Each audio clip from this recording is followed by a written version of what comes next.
નમસ્તે. આદર્શ education society વતી આપ સર્વનું હાર્દિક સ્વાગત કરું છું. આજે આપણે ધોરણ 12 અર્થશાસ્ત્ર વિષયનો અભ્યાસ કરીશું. છઠ્ઠો પાઠ બેરોજગારી, એનો 6.3 મુદ્દો બેરોજગારી ઉદ્ભવવાના કારણો. તો ભારતમાં બેરોજગારીના પ્રમાણની માહિતી આયોજન પંચ, સેન્ટ્રલ સ્ટેટિસ્ટિકલ ઓર્ગેનાઇઝેશન એટલે CSO, નેશનલ સેમ્પલ સર્વે અને રોજગાર વિનિમય કચેરી દ્વારા પ્રકાશિત થતા બેરોજગારીના અહેવાલમાંથી પ્રાપ્ત થાય છે. કે બેરોજગારીના પ્રમાણની માહિતી કઈ કઈ જગ્યાએથી આપણને મળે છે? તો આયોજન પંચ, સેન્ટ્રલ સ્ટેટિસ્ટિકલ ઓર્ગેનાઇઝેશન, મિત્રો CSO IMP છે, એક માર્કમાં પૂછાય. આપણે ત્યાં અંડરલાઈન કરશી CSO નું પૂરું નામ જણાવો. નેશનલ સેમ્પલ સર્વે, રોજગાર વિનિમય કચેરી, આ બધી સંસ્થા પાસેથી આપણે માહિતી મળે છે. તેમજ બેરોજગારીની સમસ્યાના અભ્યાસ અર્થે રચાયેલી ભગવતી સમિતિના અહેવાલમાં પણ ભારતની બેરોજગારીનું પ્રમાણ અને કારણો દર્શાવવામાં આવ્યા છે. મિત્રો, બીજો IMP પ્રશ્ન છે 1 માર્ક માટે.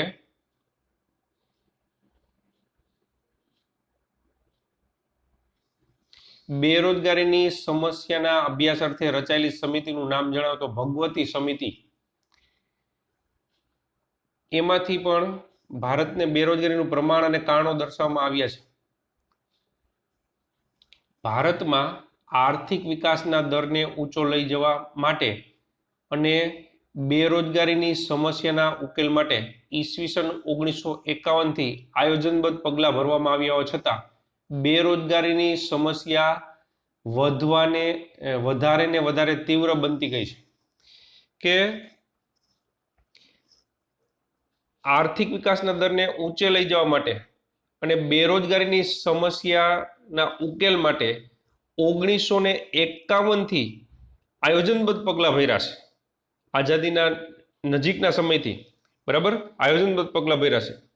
તો એવા પગલાં ભર્યા છતાંય બેરોજગારીની સમસ્યા વધવાને બદલે બેરોજગારીની સમસ્યા છે એ વધારે ને વધારે તીવ્ર બનતી ગઈ છે. આયોજનના અંતે બેરોજગારીના પ્રમાણની નીચે આપેલી માહિતી પરથી સ્પષ્ટ થાય છે કે જે યોજનાઓને અંતે, જે 85 યોજનાઓ છે એના અંતે કેટલી બેરોજગારી, તો નીચેની માહિતી ઉપરથી આપી છે કે પ્રથમ 85 યોજના અંતે 53 લાખ બેરોજગાર હતા, જે વધીને 5મી યોજનાના અંતે 304 લાખ અને 9મી યોજનાને અંતે વધીને 348.5 લાખ બેરોજગાર હતા. કે જુદી જુદી યોજનાને અંતે કેટલા બેરોજગાર હતા? તો પ્રથમ 85 યોજનાના અંતે 53 લાખ લોકો બેરોજગાર હતા. એ 5મી યોજનાના અંતે 304 લાખ થઈ ગયા અને 9મી યોજનાની અંદર 348.5 લાખ લોકો બેરોજગાર થઈ ગયા. ઉપરયુક્ત બેરોજગારીની માહિતી પરથી તારણ કાઢી શકાય કે ભારતમાં વ્યાપક પ્રમાણમાં બેરોજગારી જોવા મળે છે. કે આ આંકડાઓ પરથી, આ માહિતી ઉપરથી એવું તારણ કાઢી શકાય કે ભારતમાં વ્યાપક પ્રમાણમાં બેરોજગારી જોવા મળે છે અને તેમાં ઉત્તરોત્તર વધારો થઈ રહ્યો છે. આ ચિંતાજનક બાબત છે કે બેરોજગારી વ્યાપક પ્રમાણમાં છે, સાથે સાથે કીધું કે મિત્રો એમાં વધારો થતો જાય છે. એ ચિંતાજનક બાબત છે. બેરોજગારીના વધારા માટે શ્રમના પુરવઠામાં ઝડપથી થતી વૃદ્ધિ, રોજગારીની તકમાં ધીમો વધારો, નીચો બચત અને મૂડીરોકાણનો દર તેમજ શિક્ષણ પદ્ધતિની ખામી જેવા અનેક કારણો જવાબદાર છે. કે બેરોજગારી વધવા માટેના કારણોમાં શ્રમના પુરવઠામાં ઝડપથી વધારો, દેશની વસ્તી વધે એટલે કામ કરવા લાયક લોકો વધે ને શ્રમનો પુરવઠો કહેવાય. તો શ્રમના પુરવઠામાં ઝડપથી વધારો એટલે વૃદ્ધિ. પછી રોજગારીની તકમાં ધીમો વધારો, સામે રોજગારીની તક ના હોય એટલા કારખાના, નવા ક્ષેત્રો ના ઉભા થયા કે એમાં માણસોની જરૂર પડે. નીચો બચત અને મૂડીરોકાણનો દર, દેશમાં બચત ઓછી છે એટલે મૂડીરોકાણ નથી થતું અને નવા ઉદ્યોગોને એમાં સ્થપાતા નથી કે જેથી કરીને એમાં રોજગારી મળે. શિક્ષણ પદ્ધતિની ખામી, આ બધા કારણો જવાબદાર છે. ભારતમાં બેરોજગારીની સમસ્યા ઉદ્ભવવાના કેટલાક મુખ્ય કારણો તપાસીએ તો બેરોજગારી ઉદ્ભવવાના કારણોમાં પહેલું કારણ છે મિત્રો વસ્તી વૃદ્ધિનો ઊંચો દર, કે ભારતમાં વસ્તીનું કદ અને વૃદ્ધિ દરનું ઊંચું પ્રમાણ જોવા મળે છે. વસ્તીનું કદ આપણો મોટો છે અને વૃદ્ધિ દર વધુ છે. ઘણા સમય સુધી મિત્રો 2%ની આસપાસ, આપણે વસ્તીના પાઠમાં વિગતે ચર્ચા કરશું, પણ ઘણા સમય સુધી 2%ની આસપાસ વૃદ્ધિ દર રહ્યો દેશમાં, બરાબર. અને હજી હાલમાં પણ વૃદ્ધિ દર ઊંચો છે. તો બેરોજગારીના કારણમાં વસ્તીનું એક તો મોટું કદ અને વૃદ્ધિ દર ઊંચો છે. ભારતમાં વસ્તી વૃદ્ધિનો દર ઊંચો રહેવાથી દેશની કુલ વસ્તીમાં પણ ખૂબ મોટા પ્રમાણમાં વધારો થયો છે. કે વસ્તી વૃદ્ધિનો દર ઊંચો છે એટલે મોટા પ્રમાણમાં દેશની વસ્તી વધી છે, તેથી શ્રમના પુરવઠામાં પણ ઝડપથી વધારો થયો છે. એને કારણે શ્રમનો પુરવઠો વધ્યો છે. વસ્તી વધે એટલે શ્રમનો કામ કરવા લાયક લોકોને શ્રમનો પુરવઠો કહેવાય એ વધે, અને શ્રમ બજારમાં રોજગારીની શોધમાં પ્રવેશતા નવા શ્રમિકોનું પ્રમાણ ઉત્તરોત્તર વધતું ગયું છે. શ્રમનો પુરવઠો વધ્યો એટલે નવા શ્રમિકોનું પ્રમાણ વધે જાય છે, પરંતુ તેની સામે રોજગારીની તકોમાં ધીમા દરે વધારો થતો હોવાથી બેરોજગારીની અને અર્ધ બેરોજગારીની સમસ્યા વધતી જાય છે. શ્રમિકોનું પ્રમાણ દિન પ્રતિદિન વધી જાય છે, એની સામે રોજગારીના તકમાં ધીમા દરે વધારો થાય છે. રોજગારી વધતી નથી, શ્રમિકો વધે છે એટલે રોજગારી વધતી નથી. તો ધીમા દરે વધારો થતો હોવાથી બેરોજગારીની અને અર્ધ બેરોજગારીની સમસ્યા વધતી જાય છે. એક અંદાજ મુજબ ભારતમાં પ્રતિવર્ષ 1.70 કરોડ જેટલી વસ્તી વધે છે. આમ ઊંચા દરે વધતી વસ્તીની સામે દેશમાં રોજગારી આપવાના સાધનો અપૂરતા હોય ત્યારે બેરોજગારીમાં વધારો થાય તે સ્વાભાવિક છે. કે વસ્તી વધે જાય છે અને વધે છે એટલું જ નહીં મિત્રો, ઊંચા દરે વસ્તી વધે છે. તો દેશમાં ઊંચા દરે વસ્તી વધે છે, બરાબર, એક અંદાજ મુજબ 1.70 કરોડ જેટલી વસ્તી વધે છે. તો એની સામે એટલી રોજગારી નથી ઊભી થતી, આથી બેરોજગારી થાય એ એક સ્વાભાવિક વસ્તુ છે. દેશમાં રોજગાર વૃદ્ધિ દર વસ્તી વૃદ્ધિના દર કરતાં ખૂબ નીચો હોવાથી વસ્તી વૃદ્ધિનો દર ઊંચો છે અને રોજગારીનો વૃદ્ધિ દર નીચો છે, બરાબર. એટલે ખૂબ નીચો હોવાથી બેરોજગારીની સમસ્યા સર્જાય છે અને તે વધતી જાય છે. તો બેરોજગારી ઉદ્ભવના કારણોમાં પેલું કીધું વસ્તી વૃદ્ધિનો ઊંચો દર. હવે બીજું કારણ છે રોજગારીની તકમાં ધીમો વધારો, કે રોજગારી વધારાને આર્થિક વિકાસના વૃદ્ધિ દર સાથે ખૂબ જ ગાઢ સંબંધ છે. રોજગારી વધારાને આર્થિક વિકાસના વૃદ્ધિ દર સાથે ખૂબ જ ગાઢ સંબંધ છે, પરંતુ આયોજનકાળ દરમિયાન આર્થિક વિકાસનો દર વધતો ગયો હોવા છતાં રોજગારીની પૂરતી તકનું સર્જન કરવામાં નિષ્ફળતા મળી છે. બીજો મુદ્દો છે આપણો મિત્રો રોજગારીની તકમાં ધીમો વધારો, કે રોજગારીની તક ના વધી એટલે બેરોજગારી ઊભી થઈ. કે આયોજનકાળ દરમિયાન આર્થિક વિકાસનો દર વધતો ગયો હોવા છતાં રોજગારીની પૂરતી તક સર્જવામાં નિષ્ફળતા મળી છે, જે એ દર્શાવે છે કે ભારતનો આર્થિક વિકાસ રોજગારી વગરનો વિકાસ રહ્યો છે. આર્થિક વિકાસ આપણો થતો ગયો છે, પણ સામે એટલા માણસોની જરૂર ના પડી એટલે એટલી રોજગારી ના ઊભી થઈ, અને એટલી રોજગારી ના ઊભી થઈ એ બેરોજગારીની સમસ્યા ઊભી કરે છે. તો રોજગારીની તકમાં ધીમો વધારો એ બેરોજગારી ઉદ્ભવવાનું કારણ છે. ભારતમાં આયોજનના પ્રથમ 3 દશકામાં એટલે 30 વર્ષમાં સરેરાશ લગભગ 3.5% દરે આર્થિક વિકાસ હાંસલ કરી શકાયો હતો, જે દર વધીને 10મી યોજનામાં 7.6% અને 11મી યોજનામાં 7.8% થયો હોવા છતાં યોજનાના અંતે બેરોજગારોની સંખ્યા વધતી ગઈ છે. કે પ્રથમ 3 દશકામાં 3.5% આપણો આર્થિક વિકાસ હતો. 10મી યોજના એટલે 10મી પંચવર્ષીય યોજનામાં 7.6% હતો. 11મી પંચવર્ષીય યોજનામાં 7.8% હતો. તો આમ આપણો આર્થિક વિકાસનો દર વધે જ જાય છે, પણ એમ છતાંય હરેક યોજના પંચવર્ષીય યોજનાના અંતે બેરોજગારોની સંખ્યા વધતી જાય છે. આયોજનબદ્ધ આર્થિક વિકાસના પગલાં ભરવા છતાં પણ નવા અને જૂના રોજગાર ઈચ્છુકો માટે રોજગારીની પૂરતી તક ઊભી કરી શકાણી નથી.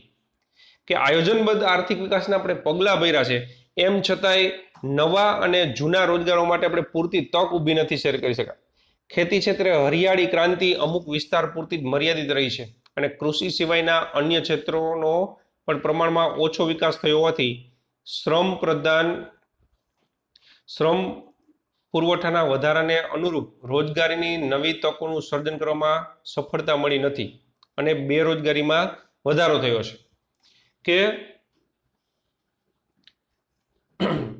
કૃષિ ક્ષેત્રનો પૂરો વિકાસ નથી થયો અને ખાસ કરીને હરિયાળી ક્રાંતિ જે થઈ છે, બરાબર, એ અમુક વિસ્તાર પૂરતી જ થઈ અને કૃષિ સિવાયના અન્ય ક્ષેત્રોમાં પણ પ્રમાણમાં ઓછો વિકાસ થયો. આથી શ્રમના પુરવઠાના વધારાને અનુરૂપ રોજગારીની નવી તકનું સર્જન ના થયું અને બેરોજગારી ઊભી થઈ ગઈ. તો આ બેરોજગારી ઉદ્ભવવાનું બીજું કારણ હતું. હવે ત્રીજી વસ્તુ છે બચત અને મૂડીરોકાણનો નીચો દર. કે ભારતમાં આયોજન સમયમાં રાષ્ટ્રીય આવકમાં વધારો થયો છે, પણ સાથે સાથે વસ્તી વૃદ્ધિનો દર પણ ઊંચો જોવા મળે છે. બેરોજગારી ઉદ્ભવવાના કારણોમાં ત્રીજું કારણ કીધું બચત અને મૂડીરોકાણનો નીચો દર. કે આયોજનના સમયમાં રાષ્ટ્રીય આવકમાં વધારો થયો છે, આપણી રાષ્ટ્રીય આવક વધી છે, બરાબર, આયોજનની અંદર પંચવર્ષીય યોજના અમલમાં મૂકી એમાં રાષ્ટ્રીય આવક વધી છે, સાથે સાથે વસ્તી વૃદ્ધિનો દર પણ ઊંચો જોવા મળે છે. પરિણામ સ્વરૂપે માથાદીઠ આવકમાં રાષ્ટ્રીય આવકના પ્રમાણમાં નીચા દરે વધારો થયો છે. કે આપણી માથાદીઠ આવક છે એ રાષ્ટ્રીય આવક કરતાં નીચી વધી છે, કારણ કે સામે વસ્તી વધી એટલે નીચી માથાદીઠ આવક અને બોજારૂપ વસ્તીના નિભાવ પાછળ થતા ખર્ચને કારણે બચત અને મૂડીરોકાણનો દર નીચો રહ્યો. કે આપણી માથાદીઠ આવક નીચી છે અને બોજારૂપ વસ્તી એટલે બીજા ઉપર આશ્રિત હોય એને બોજારૂપ વસ્તી કહેવાય, બરાબર. તો બોજારૂપ વસ્તીને નિભાવવા માટે બચત અને મૂડીરોકાણનો દર નીચો રહ્યો. હજી બચત ના થઈ કારણ કે એ વસ્તી જ બચત વાપરી નાખી. તો નીચો હોવાથી ઉદ્યોગ ક્ષેત્ર, ખેતી ક્ષેત્ર કે અન્ય ક્ષેત્રમાં પૂરતા પ્રમાણમાં નવી રોજગારીની તક ઊભી કરી શકાતી ન હોવાથી બેરોજગારીની સમસ્યામાં વધારો થયો છે. કે નવી રોજગારીની તક આપણે ઊભી ના કરી શક્યા એને કારણે બેરોજગારી થઈ. હવે એના પછીનો ચોથો મુદ્દો મૂડી પ્રધાન ઉત્પાદન પદ્ધતિ. બેરોજગારી ઉદ્ભવવાના કારણોમાં ચોથું કારણ કીધું મૂડી પ્રધાન ઉત્પાદન પદ્ધતિ. કે બેરોજગારી દૂર કરવી ને મિત્રો તો શ્રમ પ્રધાન ઉત્પાદન પદ્ધતિ અપનાવી જોઈએ કે જેમાં માણસો વધુ હોય. એની જગ્યાએ ભારતમાં મૂડી પ્રધાન ઉત્પાદન પદ્ધતિ એટલે કે યંત્ર વધુ કામ કરે ને માણસની ઓછી જરૂર પડે તો સ્વાભાવિક છે કે બેરોજગારી ઊભી થવાની જ છે, તો બેરોજગારીનું કારણ બનશે. તો મૂડી પ્રધાન ઉત્પાદન પદ્ધતિ કે ભારતમાં મૂડીની અછત અને શ્રમની છત છે. આ પરિસ્થિતિમાં બેરોજગારીની સમસ્યા હળવી કરવા શ્રમ પ્રધાન ઉત્પાદન પદ્ધતિ અપનાવી વધારે અનુકૂળ ગણાય. કે દેશની અંદર મૂડીની અછત છે અને શ્રમની છત છે, તો મૂડીની અછત હોય ને શ્રમની છત હોય તો શ્રમ પ્રધાન પદ્ધતિ અપનાવી જોઈએ. પરંતુ ભારતમાં ખાસ કરીને બીજી પંચવર્ષીય યોજનાથી મોટા અને પાયાના ઉદ્યોગના વિકાસની નીતિ અપનાવી છે. કે બીજી પંચવર્ષીય યોજનાથી મોટા અને પાયાના ઉદ્યોગો, હવે મોટા અને પાયાના ઉદ્યોગ છે ને મિત્રો એ મૂડી પ્રધાન હોય છે. પંચવર્ષીય યોજનામાં પણ મૂડી પ્રધાન ઉત્પાદન પદ્ધતિના પ્રમાણમાં શ્રમ પ્રધાન ઉત્પાદન પદ્ધતિને ઓછું મહત્વ મળ્યું છે. કે પંચવર્ષીય યોજનાઓમાં મૂડી પ્રધાન ઉત્પાદન પદ્ધતિના પ્રમાણમાં શ્રમ પ્રધાન પદ્ધતિને ઓછું મહત્વ આપ્યું. ખેતી અને ઉદ્યોગ ક્ષેત્રમાં વધુને વધુ યાંત્રિકરણ અપનાવવામાં આવ્યું છે જે રોજગારીમાં ધીમા દરે વધારો કરે છે. કે આપણે મૂડી પ્રધાન ઉત્પાદન પદ્ધતિ અપનાવીને મિત્રો એ પણ બેરોજગારી ઉદ્ભવવાનું કારણ બની છે. કારણ કે ખેતી અને ઉદ્યોગમાં યાંત્રિકરણ અપનાવ્યું એનો સીધો અર્થ થાય કે યંત્રો કામ કરે એટલે માણસની જરૂર ના પડે એટલે બેરોજગારી ઉત્પન્ન થાય. ઉદ્યોગ ક્ષેત્રે પણ ઉત્પાદકતા વધારવા માટે તેમજ સંગઠિત મજૂર મંડળો સામે એક પ્રકારનું રક્ષણ મેળવવા શ્રમનો બચાવ કરે તેવી ઉત્પાદન પદ્ધતિ અપનાવવાનું વલણ અપનાવે છે. કે ઉદ્યોગ ક્ષેત્રે ઉત્પાદકતા વધારવા માટે, બરાબર, અને બીજું કીધું કે સંગઠિત મજૂર મંડળો એટલે મજૂરનું જે યુનિયન હોય, યુનિયન પગાર વધારાની માગણી કરે ને અન્ય માગણી કરે ને હડતાલો પાડે ને, તો એ બધાથી બચવા માટે અને ઉત્પાદકતા વધારવા માટે શ્રમનો બચાવ કરે તેવી ઉત્પાદન પદ્ધતિ અપનાવવાનું વલણ અપનાવે છે. એટલે મૂડી પ્રધાન, આ બધા કારણોસર મૂડી પ્રધાન ઉત્પાદન પદ્ધતિ અપનાવી એટલે બેરોજગારી ઊભી થઈ. આ ઉપરાંત રેલવે, સિંચાઈ, રસ્તા, બાંધકામ તેમજ રાજ્યના અન્ય જાહેર ક્ષેત્રમાં પણ મૂડી પ્રધાન ઉત્પાદન પદ્ધતિનો ઉપયોગ વધતો જાય છે. પરિણામે બેરોજગારીની સમસ્યા તીવ્ર બનતી જાય છે. કે ખાસ કરીને જે સરકાર કામ કરતી હોય ને, રાજ્ય એટલે સરકાર કામ કરતી એવા રેલવે, સિંચાઈ, રસ્તા, બાંધકામ એવા સરકાર જે કામ કરતી એમાં પણ મૂડી પ્રધાન ઉત્પાદન પદ્ધતિ વધે, એને પરિણામે બેરોજગારીની સમસ્યા તીવ્ર બનતી જાય છે. તેથી જ બેરોજગારીના અભ્યાસ માટે રચાયેલી વેંકટરામન સમિતિ અને ભગવતી સમિતિએ પણ ભારતમાં વધારે પડતા યાંત્રિકરણનો વિરોધ કર્યો છે. આ સમિતિએ વધારે પડતા યાંત્રિકરણનો વિરોધ કર્યો છે. એના પછીનું બેરોજગારી ઉદ્ભવવાનું પાંચમું કારણ વ્યાવસાયિક શિક્ષણનું નીચું પ્રમાણ. કે ભારતમાં શિક્ષિતોની વધતી જતી બેરોજગારીનું એક મહત્વનું કારણ ખામીયુક્ત શિક્ષણ પદ્ધતિ છે. કે આપણા દેશમાં ખામીયુક્ત શિક્ષણ પદ્ધતિને કારણે બેરોજગારીની સમસ્યા ઊભી થઈ છે. દેશમાં દરેક ક્ષેત્રે બદલાતી જતી કાર્ય પદ્ધતિને અનુરૂપ કામ કરી શકે તેવા શ્રમિકો તૈયાર કરવામાં આજની શિક્ષણ પ્રણાલી પૂરતી સફળ થઈ નથી. કે વ્યાવસાયિક શિક્ષણનું નીચું પ્રમાણ એ બેરોજગારીનું કારણ છે. એમાં એવું સમજાવે છે મિત્રો કે દરેક ક્ષેત્રને અનુરૂપ કાર્ય કરી શકે એવા માણસો આજની શિક્ષણ પદ્ધતિએ નથી આપ્યા. આર્થિક વિકાસના દરને ઊંચે લઈ જવાના હેતુથી ઉદ્યોગ ક્ષેત્રો, ખેતી ક્ષેત્રો તેમજ અન્ય ક્ષેત્રોમાં જે નવી ટેકનોલોજી અને યાંત્રિકરણ અપનાવવામાં આવ્યું છે તેના કારણે આ પદ્ધતિને અનુરૂપ કેળવાયેલી ટેકનોલોજીનું જ્ઞાન ધરાવતા શ્રમિકોની જરૂર પડે છે. કે આર્થિક વિકાસના દરને ઊંચે લઈ જવાના હેતુથી ઉદ્યોગ ક્ષેત્ર, ખેતી ક્ષેત્ર અને અન્ય જે ક્ષેત્રો છે એમાં નવી ટેકનોલોજી અને યાંત્રિકરણ આવ્યું તો એ નવી ટેકનોલોજી યાંત્રિકરણને અનુરૂપ શ્રમિકોની જરૂર પડે, પરંતુ તેનાથી વિપરીત સ્થિતિ વર્તમાન શિક્ષણ પદ્ધતિમાં જોવા મળે છે. પરિણામે આવા કુશળ શ્રમિકો મળતા નથી. ટેકનોલોજી અને યંત્રોના જાણકાર શિક્ષિતો મળતા નથી. બરાબર, એ આજની શિક્ષણ પદ્ધતિની ખામી છે. કારણ કે શિક્ષણ ક્ષેત્રે વ્યાવસાયિક શિક્ષણનું પ્રમાણ ખૂબ જ ઓછું છે. વર્તમાન શિક્ષણ માનવીનું માનસિક અને શારીરિક ઘડતર કરવામાં નિષ્ફળ નીવડ્યું છે. બેરોજગારી ઉદ્ભવવાનું એક કારણ વ્યાવસાયિક શિક્ષણનું નીચું પ્રમાણ અને શિક્ષણની ખામી છે. તેથી શિક્ષણ મેળવ્યા પછી પણ વ્યક્તિ સ્વરોજગારી મેળવી શકે તેટલી પણ તેનામાં ક્ષમતા આવતી નથી. કે સ્વરોજગારી મેળવી શકે એટલી એનામાં ક્ષમતા ઊભી નથી થતી અને બેરોજગારીની સમસ્યાનો ભોગ બને છે. એના પછી કીધું છઠ્ઠી વાત, માનવ શક્તિના આયોજનનો અભાવ. કે ભારતમાં આયોજનકાળ દરમિયાન માનવ શક્તિનું યોગ્ય આયોજન થયું નથી. આયોજનકાળ દરમિયાન માનવ શક્તિનું યોગ્ય આયોજન ના થયું. દેશમાં વર્તમાન સમયે જે પ્રકારના શ્રમની માંગ થાય છે તે સંદર્ભમાં પૂરતા યોગ્ય શ્રમનો પુરવઠો પ્રાપ્ત થાય તેવા પ્રકારની માનવ શક્તિનું આયોજન કરવા માટેની શિક્ષણ વ્યવસ્થા ઊભી થઈ નથી. કે જેવા માણસોની જરૂર પડે એવા શિક્ષિત વ્યક્તિઓ ઊભી કરવામાં આપણી શિક્ષણ વ્યવસ્થાની ખામી છે, એ ઊભી નથી કરી શકી. દેશના આર્થિક વિકાસમાં કેટલા અને કેવા પ્રકારના માનવ શ્રમની જરૂર ઊભી થશે તે અંગેના ચોક્કસ અંદાજો કર્યા વગર શિક્ષણનો વ્યાપ વધારવામાં આવી રહ્યો છે. કે કેવા પ્રકારના માનવ શ્રમ જરૂર પડશે એવો અંદાજ નથી કરવામાં આવતો. બરાબર, અંદાજો કર્યા વગર શિક્ષણનો વ્યાપ વધારવામાં આવે. પરિણામે પ્રતિ વર્ષે લાખો શિક્ષિત યુવાનો ડિગ્રી મેળવે છે જેમની પાસે વર્તમાન આર્થિક વિકાસને અનુરૂપ જ્ઞાન, તાલીમ, શિક્ષણ ન હોવાથી શિક્ષિત હોવા છતાં બેરોજગાર બને છે.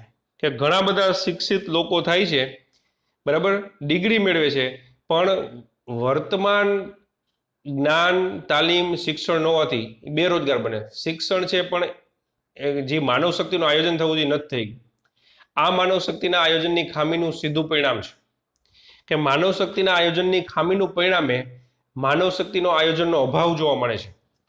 કેટલાક સંજોગોમાં રોજગારી કે વિકાસની અપૂરતી તકના કારણે ઉચ્ચ લાયકાત ધરાવતા ડોક્ટર અને એન્જિનિયરો દેશમાં યોગ્ય કામ ના મળતા વિદેશમાં જાય છે. કે અપૂરતા શિક્ષિત લીધા પછી રોજગારીની અપૂરતી તકને કારણે ડોક્ટર એન્જિનિયર એવા વિદેશ વહી જાય છે. જેમ બ્રિટિશ શાસનમાં સોનાનો એકતરફી પ્રવાહ ડ્રેઇન ઓફ ગોલ્ડ ભારતમાંથી બ્રિટન તરફ જોવા મળેલ, તેવી જ રીતે જેમ અંગ્રેજોના શાસનની અંદર સોનું અહીંથી ઇંગ્લેન્ડ જ જતું હતું, અંગ્રેજો પાસે જ જતું હતું, તેવી જ રીતે વર્તમાન બુદ્ધિનો એકતરફી પ્રવાહ ડ્રેન ઓફ બ્રેન ભારતમાંથી વિદેશ તરફ જોવા મળે છે. કે વર્તમાન બુદ્ધિનો પ્રવાહ છે ડ્રેન ઓફ બ્રેન, એટલે આપણો બુદ્ધિશાળી લોકો છે અહીંયા યોગ્ય રોજગારી નથી મળતી અથવા તો એ જે લાયકાત છે એવું કામ નથી મળતું એટલે વિદેશ વયા જાય છે.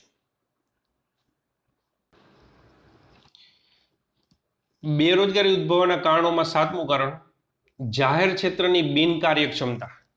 કે આઝાદી પછી ભારતમાં ખાનગી ક્ષેત્ર કરતા જાહેર ક્ષેત્રના વિકાસને વધારે મહત્વ આપવામાં આવ્યું છે. કે આઝાદી પછી જાહેર ક્ષેત્રના વિકાસને વધુ મહત્વ આપ્યું છે. બરાબર, ખાનગી ક્ષેત્ર કરતા જાહેર ક્ષેત્રને વધુ મહત્વ આપ્યું છે. જાહેર ક્ષેત્રના એકમની સંખ્યા અને તેમાં મૂડીરોકાણ ખૂબ વધારો થયો છે. જાહેર ક્ષેત્રને એકમોની સંખ્યા વધી, એમાં સરકારે મૂડીરોકાણ પણ ઘણું બધું કર્યું. જાહેર ક્ષેત્રે રોજગારી સર્જનારા જે અંદાજો કરવામાં આવ્યા હતા તે પ્રમાણેની રોજગારીનું સર્જન કરવામાં જાહેર ક્ષેત્ર નબળી કાર્યક્ષમતાને કારણે સફળ થયા નથી. સરકારે જાહેર ક્ષેત્રમાં મૂડીરોકાણ પણ ઘણું બધું કર્યું, એની સંખ્યા વધારી, પણ નબળી કામગીરીને કારણે એમાં રોજગારી વધી નહીં. જે આપણો અંદાજ હતો સરકારનો અને દેશના નાગરિકોનો, એટલી રોજગારી ના વધી. પ્રમાણમાં વધુ રોજગારી આપી શકે તેવા ખાનગી ક્ષેત્ર ઉપર જાહેર ક્ષેત્રના વિકાસ હેતુસર અંકુશો મૂકવામાં આવ્યા. જાહેર ક્ષેત્રની બિનકાર્યક્ષમતાને કારણે બેરોજગારી ઉદ્ભવી. હવે એમાં એક વસ્તુ એ કીધી કે ભાઈ ખાનગી ક્ષેત્ર ઉપર અમુક પ્રકારના અંકુશ મૂક્યા કે જેથી કરીને જાહેર ક્ષેત્રનો વિકાસ થાય. હવે ખાનગી ક્ષેત્ર પર અંકુશ મૂક્યા અને જાહેર ક્ષેત્રનો વિકાસ કર્યો, પણ જાહેર ક્ષેત્રની નબળી કામગીરીને કારણે એટલી રોજગારીની તક ના ઊભી કરી, તેમજ ખાનગી ક્ષેત્રના વિકાસ માટે પૂરતું ધ્યાન પણ આપવામાં ના આવતા રોજગારીની તક ઓછી ઊભી થઈ શકી અને બેરોજગારીમાં વધારો થયો.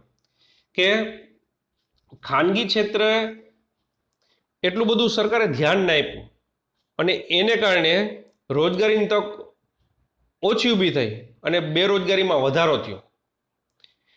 હવે પછીનો અભ્યાસ છે એ આપણે પાર્ટ 4 ની અંદર કરશું. તમે અમારી સાથે જોડાણા એ બદલ આપનો ખૂબ ખૂબ આભાર.